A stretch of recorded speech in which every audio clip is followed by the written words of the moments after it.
Right, today we're going to talk about this camera. This is the Canon 5D Mark IV, and we're going to talk about whether it's still worth your time in 2025. Is this a camera you should still think about purchasing now if you're getting a new camera? And I'm going to be honest with you, while researching this video, while kind of typing things out, working things out, thinking about it, I've gone back and forth on this camera a lot. You know, at some points I think this is an amazing camera to buy now. At some points I think there's better options out there. And I think I've finally settled on a pretty firm maybe to this camera. It kind of depends on you as a photographer, you as a content creator, and what you want to do with it, what you want to achieve with it. There are definitely some big pros to this camera, but there are certainly some cons as well. So we're going to talk about them, and hopefully it'll help you decide, is this the right camera for you in 2025? So this camera is just coming up to 9 years old. It came out back in 2016.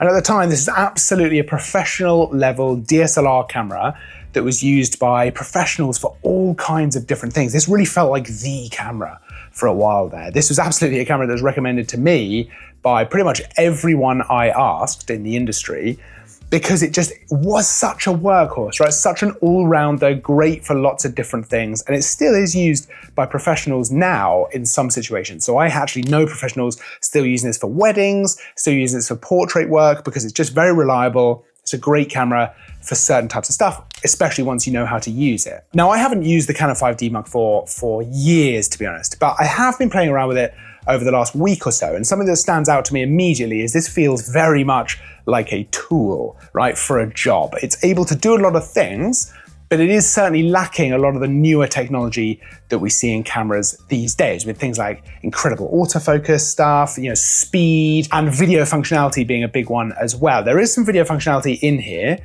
You can shoot, but 4K, I just don't even think is particularly worth your time. So you're looking more at 1080p, and realistically 1080p maybe up to 30 frames a second. So depending on if you're shooting stuff like this and you don't mind it not being a 4K, you can get some pretty decent 1080p footage actually out of this. But outside of that, this is a stills camera first and foremost, and a stills camera through and through, as far as I'm concerned anyway. If you were thinking about video, I think there definitely are some other options. But in terms of pros, I mean, this is a great stills camera for, like I said before, a variety of different things. If you're shooting photos, you're gonna be able to get some lovely, beautiful shots with this. You've got decent resolution there to play around with, over 30 megapixels. So you can crop later if you want to. This is part of the Canon EF ecosystem, right? So there are a lot of lenses that are available for this camera that come in all kinds of sizes, all kinds of shapes. For example, right now I've got the 85mm f1.4 on the front of this. This is the L lens, but all of these are going to be available used as well, so you can save some decent money on that. So depending on what kind of stuff you're shooting, I mean, this is an incredibly lovely setup for things like weddings and portrait stuff, and there is genuinely so much choice to put on the front of a camera like this. That's a massive plus for any system, because it's going to help with things like budget. Having that choice just is a very useful thing to have at your disposal. On the other side of it though, I immediately noticed, and certainly while going out and about using this is just much heavier as a whole setup than newer cameras are now. There's been a massive switch over to mirrorless cameras, of course, and that's not new, right? That happened years ago, but now everything is mirrorless. Everything is generally a little bit smaller and certainly lighter. And actually hand-holding this, even right now, I can really feel that weight. And that's something to consider, right? These older DSLR cameras are just chunkier and heavier. Now, maybe you like that. Some people do prefer the feel of a DSLR camera because it's got some premium weight to it. Mirrorless cameras can feel a little bit too light sometimes. But personally for me, having made that switch a long time ago, and I use a lot of different cameras, it immediately struck me how heavy this is, and that's something to be aware of. That's also true of some of these older lenses as well. Not all of them. Some of them are nice and light, but certainly, I mean, something like this, the 85 1.4, this is a chunky lens. And you certainly feel that in the arms, in the back, when you're out actually hand-holding this outside, doing whatever you're doing in the studio. Now, can you absolutely find some lightweight lenses to go on the front of a camera like this? Absolutely, 100%. But it's worth being aware that the weight side of it might be a consideration for, you know, how enjoyable this is to actually shoot with, depending on what you're doing, right? Maybe in the studio, it doesn't matter so much.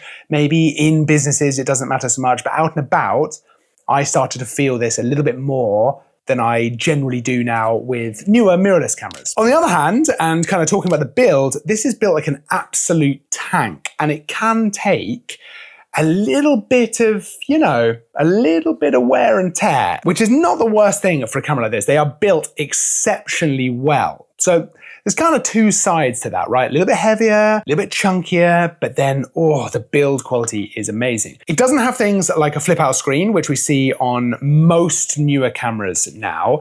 But again, that's personal preference. I like a flip out screen because it makes it just easier to do things like this, film myself, for example, but also different kind of difficult angles for taking photos. It can be a little bit easier.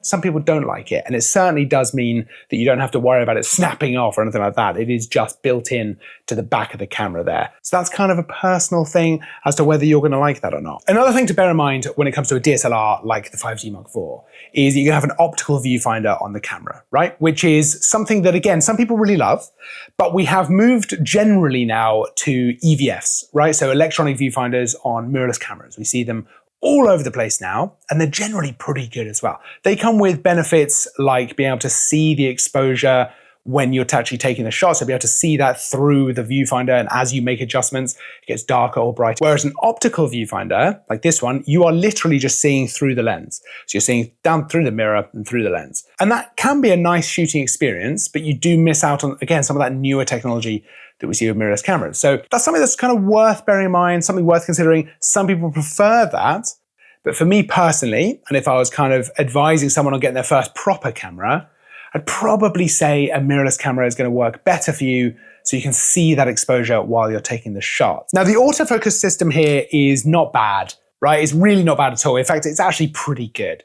But autofocus has come on so far in the last 9 years. It's actually pretty wild. And even kind of what you would consider lower end cameras now have stunning autofocus capabilities, which this does kind of miss out on when you're used to that. That can also be true when it comes to speed, right? This will shoot up to 7 frames a second, which is actually pretty slow compared to newer cameras. Again, even lower end newer cameras. So if that's something that's going to matter to you, that's definitely something to consider when looking at this camera. A couple of other things to be aware of here is that the storage system on this is SD card, no worries, but also compact flash, which is not a system that is used that much now by cameras. It's not really a problem, you can absolutely get the cards. But again, just something to be aware of. Now, of course, you've got that SD card capability in there, so it doesn't really matter. We've all got SD cards lying around, right? Same goes for the actual connections with the camera as well. Now, generally, I think you'd take the card out and put it into a card reader to connect it to your computer or Mac or whatever it might be. But there are connections on the side, just not what you would consider the standard connections we would look at now. So a lot of cameras now are USB-C, which makes it incredibly easy for charging, for connecting to the computer, for stuff like that, almost to a point I don't even really think about it anymore. But, I'd forgotten some of these older DSLR cameras had either bespoke or slightly weird connections, to be completely frank, which just make it a little bit harder. It also means that in terms of charging, you will need the charger to charge the battery, whereas sometimes, with newer cameras, I'll plug it in to the computer, take the photos off onto the computer, and then just leave it plugged in so the camera actually charges up while I'm editing or whatever it might be. And then the next time I'm heading out, I just unplug it.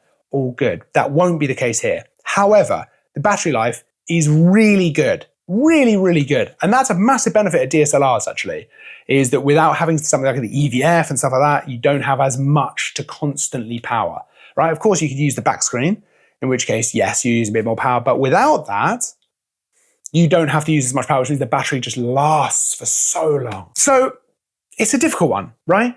I've said a lot of negative things, but the fact still remains this is a wonderful camera that is capable of delivering some stunning results. And if you're happy to put the time and the effort in, you will get some amazing things using the Canon 5D Mark IV, a huge selection of lenses, unbelievable selection of lenses to actually pick from. It's a great camera, and there's a reason that some professionals still use it to this day. So it really depends on kind of what you want, right? This is a good tool, but I do feel like you need to know how to use it. Newer cameras kind of offer you the ability to learn with the camera. The camera will do a lot more of the heavy lifting if you want it to. And that can be extremely useful, especially if it's your first proper camera. Right, I say proper camera, but you know what I mean.